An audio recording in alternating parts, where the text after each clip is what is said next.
La sécurité, ça peut vite devenir un vrai casse-tête, un chaos.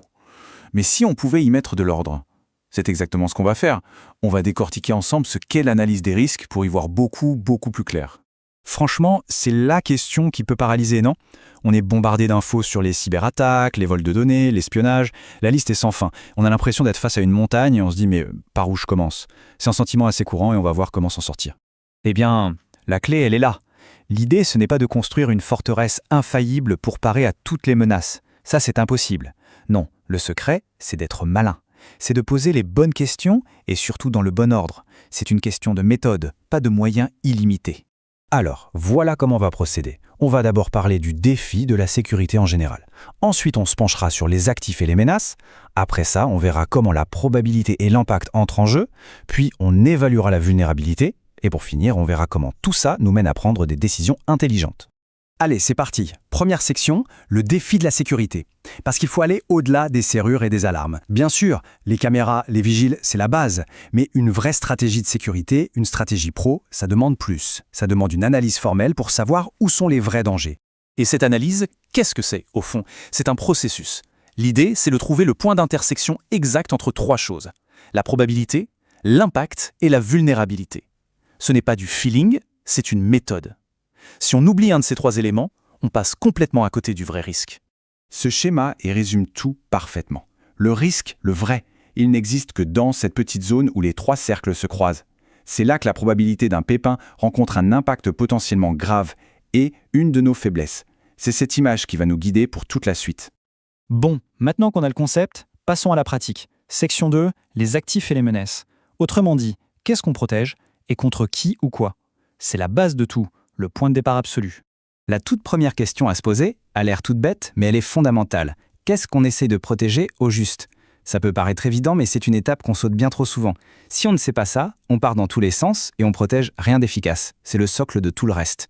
Et attention, quand on dit actif, il faut voir plus loin que le bout de son nez.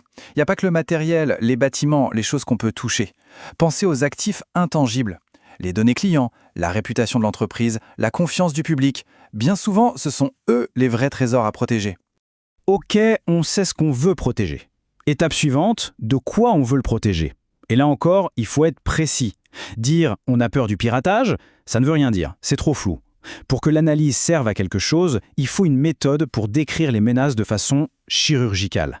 Et pour ça, il y a un outil génial, l'approche des 3 A. Adversaire, actif, action. Qui pourrait nous nuire? Quelle est sa cible exacte? Et comment il s'y prendrait? D'un coup, une menace vague, comme le vol de données, devient un scénario hyper concret. Un adversaire, disons un ex-employé, qui cible un actif, la liste de nos clients, en faisant une action, la copier sur une clé USB. Là, on peut commencer à travailler.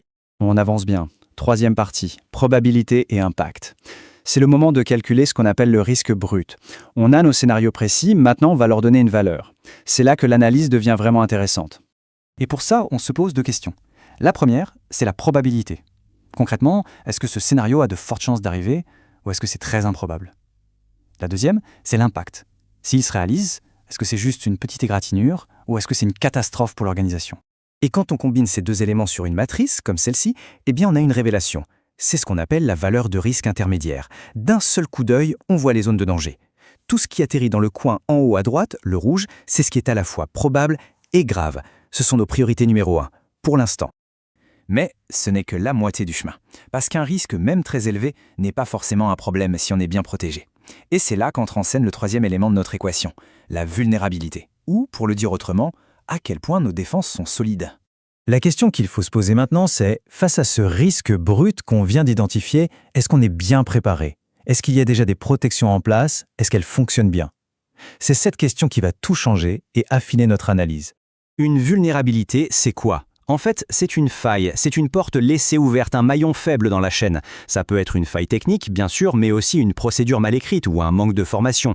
C'est ce qui permet à la menace de passer de possible à réel. Et voici le grand final de l'analyse. Cette 2e matrice, c'est le moment de vérité. On prend notre risque brut de tout à l'heure et on le croise avec notre niveau de protection actuel. Et là, la magie opère. Un risque qui était élevé, mais pour lequel on est bien protégé, il descend peut-être en priorité. Par contre, un risque moyen, mais face auquel on est complètement à nu, eh bien lui, il devient une priorité absolue. C'est ça qui nous donne notre vraie feuille de route. Super, on a notre liste de priorités claire et nette. Mais on ne va pas s'arrêter là. Une bonne analyse, c'est bien, des actions concrètes, c'est mieux. C'est notre dernière section, passer de l'analyse à l'action et prendre des décisions intelligentes. On a donc cette fameuse liste de risques, classée du plus critique au moins important. La grande question maintenant, c'est qu'est-ce qu'on en fait? Pour chaque risque, il faut choisir une stratégie. Pour ça, il y a un cadre assez pratique qu'on peut résumer par TER, TEAR. Le T, c'est pour transférer le risque. L'exemple classique, prendre une assurance. Le E, c'est pour éliminer. Si une activité est trop risquée, on peut tout simplement décider de l'arrêter. Le A, pour accepter. Parfois, un risque est si faible ou si coûteux à corriger qu'il est plus simple de vivre avec. Et enfin, le R, c'est pour réduire. C'est l'option la plus courante. On met en place de nouvelles mesures de sécurité. Et cette phrase résume tout l'esprit de la démarche. L'idée, c'est de sortir du mode pompier, où on ne fait que réagir aux catastrophes. Le but, c'est de mettre en place une gestion intelligente et continue du risque. Ce n'est pas un projet qu'on fait une fois et qu'on oublie, c'est un processus qui vit et qui évolue avec l'organisation. Alors, pour résumer tout ça en quelques points.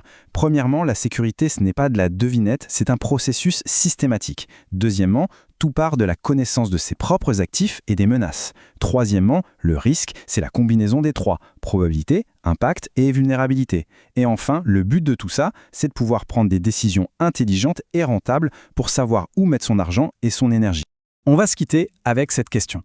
Une organisation peut choisir de subir les incidents au fur et à mesure en mode réactif, ou alors elle peut décider de gérer intelligemment ses risques. C'est toute la différence entre être passif et être proactif, entre subir et piloter, à méditer.